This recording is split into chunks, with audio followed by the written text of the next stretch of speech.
Good afternoon and welcome to Church at the Pennine. It is good to have the chance to share with you again. It has been really great after such a long period in lockdown to be able to connect with some of you face to face at Bodmin Road over the last couple of Sundays. I do hope this message finds you well this Sunday afternoon. I want to continue with our series that we've been doing at Church at the Pennine. It's called Walking the Christian Walk.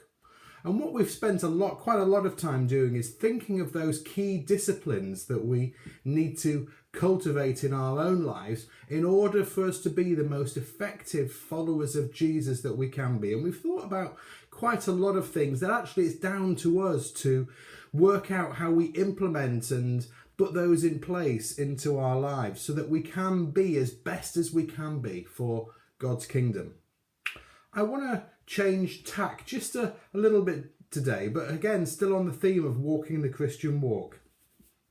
I want us to, from the off, acknowledge and just be real about the fact that sometimes can't our walk with the Lord seem really hard at times? Different seasons, of course, bring different joys and different pains, but sometimes it can just seem like our walk is really hard. I think Richard sums it up really well. Richard has a great phrase, doesn't he? That we can feel at times that our walk with the Lord, we're just plodding. It's just all that we can be just to keep plodding on and putting one foot in front of another. I think worse still, sometimes it can perhaps feel like we're treading water. At an even worse level, perhaps we can just feel completely disconnected from God. That almost we've lost that sense of the presence of Jesus in our lives. Let's be real, many of us will have been there. I've been there at different times in my walk with the Lord.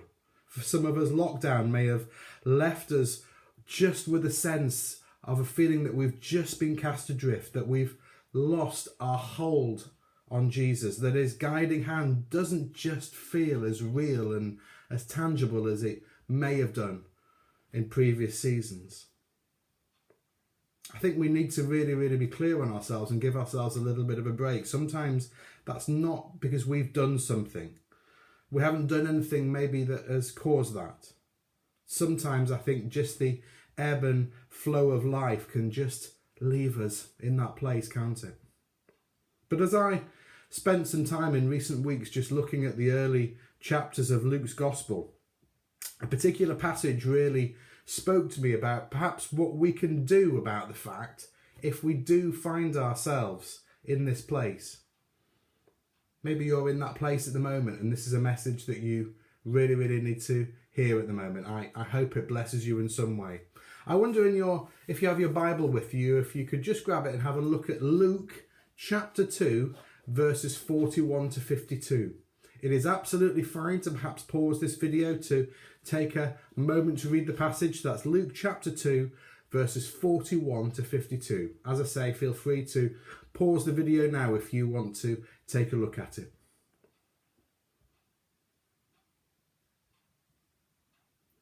It's really interesting, I think, that none of the other Gospels, in fact, really only this one chapter of Luke chapter 2, give us any sort of account of Jesus as a child. And even here, the details are a little bit sketchy, they're a little bit bare. Of course, remember that the Gospel of Luke is being written from accounts that Luke would have gathered. And actually, maybe for many, the early years of Jesus' life would have been a bit sketchy for many of the people that he would have spoken to. But actually, what do we see in this passage? Here we see Jesus as probably, I think, a 12-year-old boy, the text tells us. As part of the festival of Passover, Joseph and Mary have travelled to Jerusalem from Nazareth for Jesus to be dedicated to God in the temple. Again, as I say, Luke's account doesn't go into the hugest amount of detail, but somehow, what does the text tell us? Somehow on the journey home, on the journey from Jerusalem back to Nazareth, Jesus is lost. There's two verses right in the middle of the passage, so verses 44 and 46 of this chapter. What do we see? We see the response of Joseph and Mary to this horrific situation for any parent. Can you imagine the worry and It's so sad to hear of stories where children go missing, but the worry that Joseph and Mary would have experienced of the young 12-year-old Jesus being lost. But I think actually the response that we see from Joseph and Mary is really noteworthy and helps us too, I feel, thinking about this topic. We seem to see three things within these verses. What's the first thing? They begin to look for Jesus among their relatives. It tells us that in the text. They look amongst their relatives who are with them on that journey from Jerusalem back to Nazareth. That's their first starting point for looking for the lost Jesus. Of course, we can argue that would be the starting point for any parent with a lost child. But it's a really useful thing I think we see here. Do you know, if we sense we've lost Jesus, if we've lost our connection to Jesus, our starting point, I want to suggest, could be to look for Jesus among the people who truly know what it looks like. That was Mary and Joseph's starting point, wasn't it? To look amongst those people who would have known Jesus, knew what he looks like. In that first century world, the only people who would have known what Jesus looked like were those who knew him, of course, before he was lost. Sometimes life can take us down a track where Jesus may not feel to be with us, but actually we just sense that his presence from us has been lost. But there are people who can help us find him again. This is why the local church is so important. We need community. We can't do this walk with the Lord on our own. We're not designed to. We're designed to be in community. We need to be among trusted, safe and loving people who can, through their own powerful connection to Jesus, they can help us and just guide us to find him again. Trusted people that we've maybe journeyed with for a long time can help us reconnect with Jesus if we sense that we've lost him from our own situation. What's the second thing we see in this passage? When Jesus isn't found among his relatives, the text tells us they went back to Jerusalem to look for him. They turned around on their journey and headed back to Jerusalem.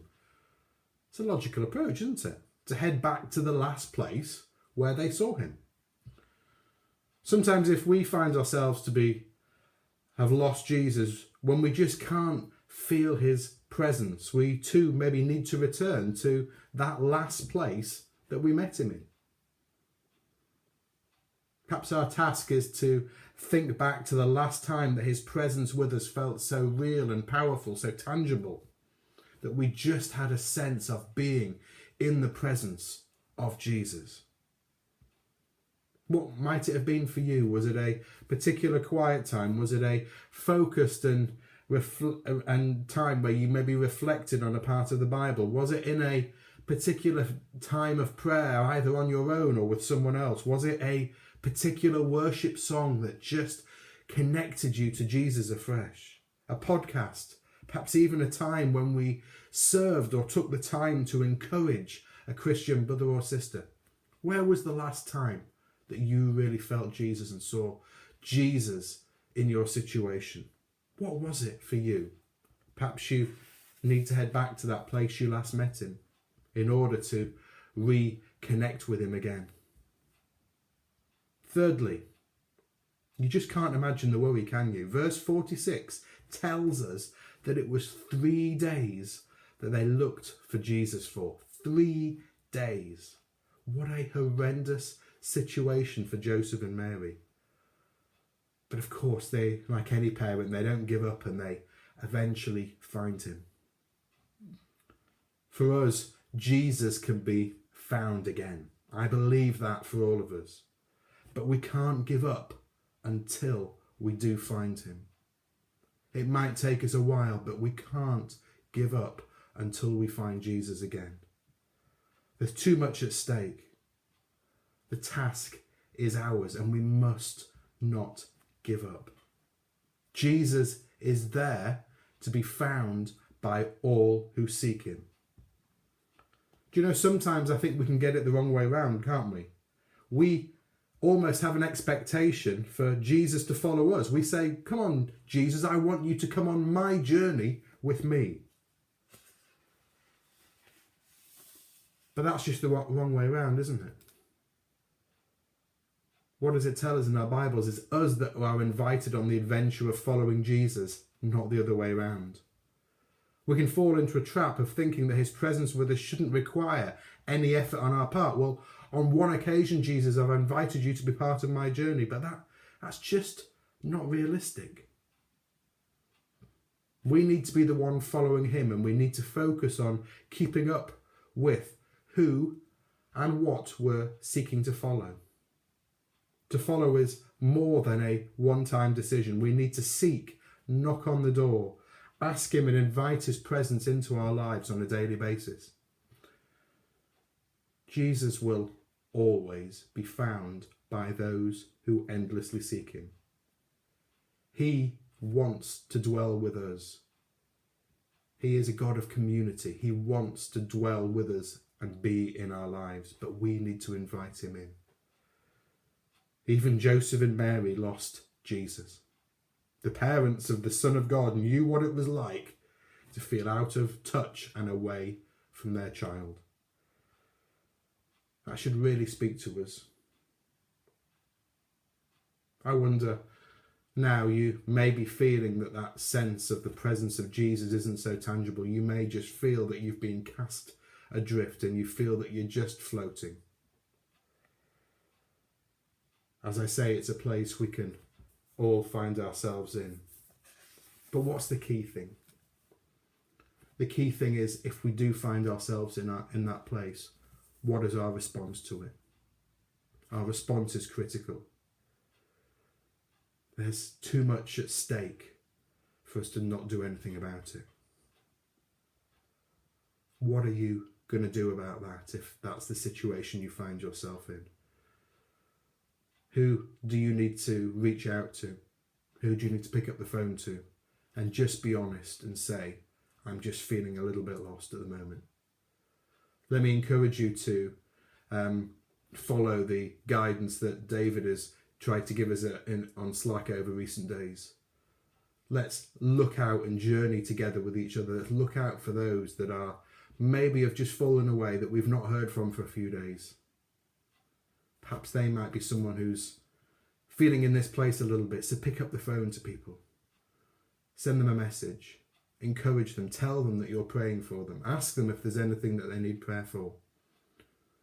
Church, we are a family. And we journey together. And we guide each other on our journeys with the Lord. I pray that this message has maybe spoken to you in some way. If there's anything I can do, please feel free to reach out to me. I would be glad to talk to you, or just to pray with you, or to pray for you for something particular. So feel free to message me. Take care, God bless, and we'll speak soon.